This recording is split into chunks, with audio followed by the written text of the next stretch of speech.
भील प्रदेश times news channel में आपका स्वागत है। हमारे नेता राजकुमार रोज जी, ये साधारण बात नहीं थी मेरे भाइयों। ये निर्णय करना बहुत कठिन था, और कठिन इसलिए भी था कि आदिवासी पार्टी और कांग्रेस पार्टी का जो पूरे 2-3 स्टेट्स में बात चल रही थी, उसमें कई तरह की अड़चनें आ रही थी। तो ऐसे में हमारे अखिल भारतीय कांग्रेस कमेटी ने निर्णय किया कि राजस्थान के बारे में निर्णय हमारे प्रभारी रंधावा साहब करेंगे। और आप सबने देखा कि रंधावा साहब ने वो निर्णय किया कि अच्छे अच्छों की पिंडली दूजने लग गई, और देश के प्रधानमंत्री को यहां आकर के एक ऐसे भाजपा के प्रत्याशी का समर्थन करना पड़ा जिसको जनता नकार चुकी है, उनका समर्थन करने के लिए आना पड़ा। यहां पर जिग्नेश मेवाणी जी भी, जो देश के बहुत ही होनहार नेता और जो जब बात रखते हैं तो मैं समझता हूं कि क्रांतिकारी विचारों के जनक हैं।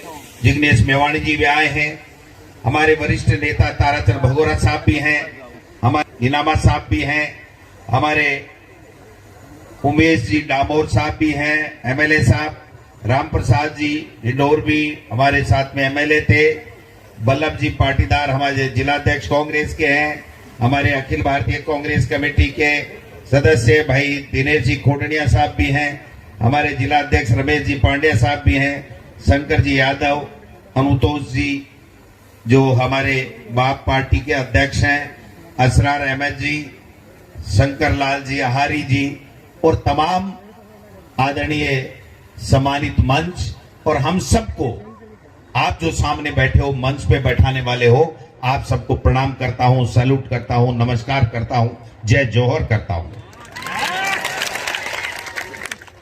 भाइयों, हम यहां 10:30 बजे पहुंचने वाले थे, लेकिन आपको तो पता है कि अभी बीजेपी में क्या चल रहा है, देश में क्या चल रहा है।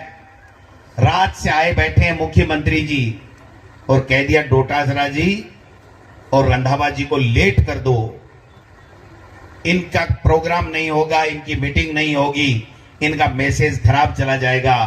लेकिन उनको ये पता नहीं कि ये आदिवासी हैं, ये अंग्रेजों के सामने भी नहीं झुके, प्राणों को बलि देकर के, प्राण न्योछावर करके भी देश को आजाद कराया। ये इस बांसवाड़ा डूंगरपुर को भी बीजेपी से आजाद करा के छोड़ेंगे, आजाद करा के छोड़ेंगे, ये मैं कहना चाहता हूं। ज्यादा लंबी चौड़ी बात नहीं करूंगा। देश के प्रधानमंत्री ने ये ठान लिया है कि भारतीय जनता पार्टी का अगर तीसरी बार राज देश में आ गया तो न तो आदिवासी बचेगा, न ये देश बचेगा, न ये लोकतंत्र बचेगा, और न बाबा साहब का दिया हुआ संविधान बचेगा। ये तय कर लिया देश के प्रधानमंत्री ने। और आपने देखा हुआ कि वो जिस प्रकार का भाषण देने लगे पहले फेज में, उनकी हवा उड़ गई। वो 102 में से जहां अधिकतर सीटें अपनी मान रहे थे, 30 सीटें भी उनकी आने वाली नहीं है। और पूरे हिंदुस्तान में 4 जून को आप देख लेना, वो 150 के अंदर रह जाएंगे, 150 के अंदर रह जाएंगे। ये 400 पार इसलिए करना चाहते हैं भाइयों कि इनको संविधान बदलना है, आपके वोट का अधिकार समाप्त करना है, आपका आरक्षण समाप्त करना है, और आदिवासी कोई उन्नति नहीं कर सके, उनका बच्चा पढ़ नहीं सके, उनको कोई सुविधाएं नहीं मिले, इस प्रकार की व्यवस्था करने का ये काम कर रहे हैं।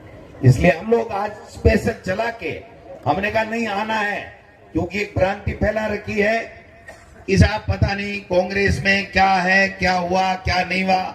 मैं आपको स्पष्ट कह देना चाहता हूं इस मंच के माध्यम से, कांग्रेस पार्टी ने तय कर लिया है कि यहां से भारतीय जनता पार्टी के उम्मीदवार जो हमारे साथ गद्दारी करके गया है, उस महेंद्रजीत मालवीय को सबक सिखाना है, उसको हराना है। क्योंकि जिस व्यक्ति को सरपंच बनाया, पता नहीं क्या क्या बनाया, एमएलए बनाया, मंत्री बनाया है, और वो आज हमको आंख दिखा रहा है और भारतीय जनता पार्टी को गालियां देता था कल तक, वो उसकी गोद में जाकर के बैठ गया और अपनी मां के साथ में उससे गद्दारी की, अपनी पार्टी के साथ में उसने गद्दारी की है। इसलिए मैं आपसे निवेदन करने आया हूं, हमने बड़ा सोच समझ के फैसला किया है। मैं मेरे कांग्रेस पार्टी के तमाम कार्यकर्ताओं, तमाम नेताओं से आग्रह करना चाहता हूं कि ये चुनाव ये केवल कांग्रेस, बीजेपी या बाप पार्टी का चुनाव नहीं है, ये देश का चुनाव है। बहुत सोच समझ के फैसला किया गया है। तमाम लोग एकजुटता के साथ में 26 तारीख को राजकुमार रोत और बाप पार्टी को इस गेडिया को जिता करके लोकसभा में भेजने का काम करें। और जो कांग्रेस पार्टी के आदेश को नहीं मानेगा वो कांग्रेस पार्टी में नहीं रहेगा। भाइयों, कांग्रेस पार्टी में नहीं रहेगा, ये तय करना है। ये कोई तमाशा है? मर्जी है तब जिसने कांग्रेस के हाथ के निशान के ऊपर चुनाव लड़ा, या तो मालवीय की तरह चला जाए, और यह कांग्रेस पार्टी जब बाप को समर्थन दे रही है तो यहां से बांसवाड़ा और डूंगरपुर में यहां से गेडिया को जिता करके लोकसभा में भेजने का काम करे। ये एक संदेश देने के लिए हम लोग आए हैं। आज कितने नीचे स्तर पे उतर गए देश के प्रधानमंत्री, सोचना नहीं चाहिए हमको? हिंदू मुस्लिम करने लग गए कि सारा का सारा मुसलमानों को दे देंगे। मैं कहता हूं देश के प्रधानमंत्री को यहां आकर के अगर उन्होंने भाषण दिया तो हमारे इन आदिवासी भाई बहनों को क्या देंगे, ये बात करनी चाहिए थी, न कि इस देश में नफरत फैलाने की राजनीति करनी चाहिए थी। देश में नफरत फैला करके, देश के टुकड़े टुकड़े करके वो अपने सत्ता में काबिज रहना चाहते हैं। ये मुमकिन नहीं है। मोदी जी, ये आदिवासी हैं जिन्होंने अंग्रेजों के सामने घुटने नहीं टेके, गोलियां खा के अपने आप को शहीद कर दिया, लेकिन देश को आजाद कराया। उसी तरीके से 26 तारीख को भाई लोगों, गेडिया के निशान के ऊपर तमाम कांग्रेस और बाप के तमाम कार्यकर्ता नीले बटन को दबा करके राजकुमार रोत को यहां से लोकसभा में भेजने का काम करेंगे। ज्यादा लंबी चौड़ी बात की जरूरत नहीं है। बात टके की एक ही है भाई जी, और बाप एक हुआ है, बाप और बाप एक हुआ है। हमने कह दिया, हमारे प्रभारी ने कह दिया, हमारे पार्टी आला कमान ने कह दिया कि मालवीय को जिसने पार्टी के साथ गद्दारी की उसको हराना है और राजकुमार रोत को जिताना है। आगे की गारंटी हमारी है। भाइयों, कांग्रेस के तमाम नेता और कार्यकर्ताओं को कहना चाहता हूं, मैंने इस व्यक्ति को देखा है, एक चाय नहीं पी और पूरी 5 साल सरकार बचाने का काम इसने किया था। आज ये फैसला यूं ही नहीं हुआ है।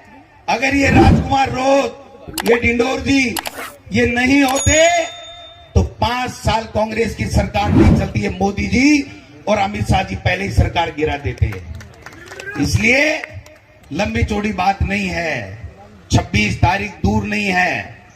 देश के प्रधानमंत्री को भी जवाब देना है और इस मालवीय जी को भी जवाब देना है, बीजेपी के लोगों को भी जवाब देना है।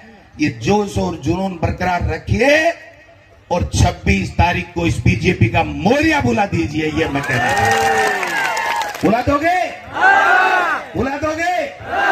समझो मोरियो, समझे लगा तो बुला दोगे आगे।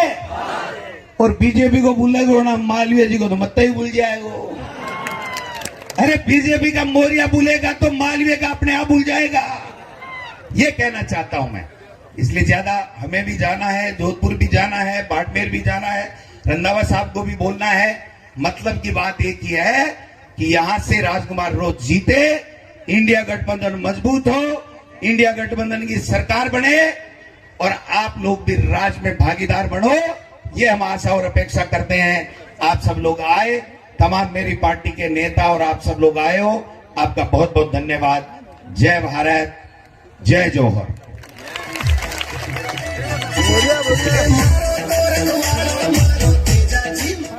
धन्यवाद साहब। Subscribe now and press the bell icon. Never miss an update.